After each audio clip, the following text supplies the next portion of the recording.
سے یہ سوال کرنا چاہوں گی کہ قرآن کو یاد کرنے کے بعد بھول جانا کیسا رہتا ہے؟ پلیز ذرا اس کو بیان کیجیے گا آفتاب صاحب آپ۔ جی بہت شکریہ۔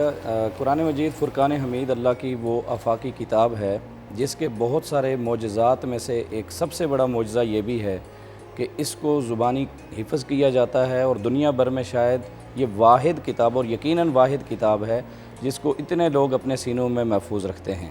یہ بہت بڑی سعادت بھی ہے، اور آقا دو جہاں صلی اللہ علیہ وسلم نے اس کی بہت ساری فضائل بھی بیان فرمائے ہیں۔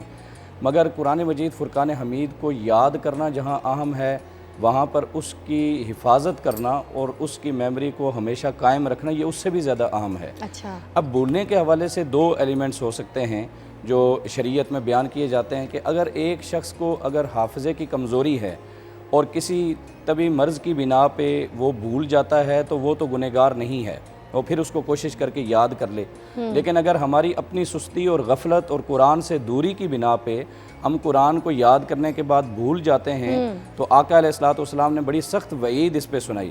فرمایا کہ ایسا شخص جو قرآن مجید حفظ کرتا ہے اور پھر آہستہ آہستہ اس کو بھول جاتا ہے، اس کو میمورائز نہیں کرتا، تو فرمایا قیامت کے دن جب وہ اللہ کی بارگاہ میں آئے گا تو وہ اس حال میں ہوگا کہ اس کے ہاتھ کٹے ہوں گے، یعنی اس بیماری کی کیفیت میں وہ اللہ کی بارگاہ میں آئے گا جیسے کوڑی کا مریض ہوتا ہے۔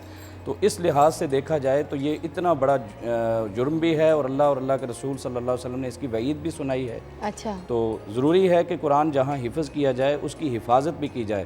خود رسول اللہ صلی اللہ علیہ وسلم جنہیں اللہ نے بے شمار صفات عطا فرمائی تھیں، ماشاءاللہ۔ وہ قرآن مجید کا دور کیا کرتے حضرت جبرائیل امین کے ساتھ مل کر۔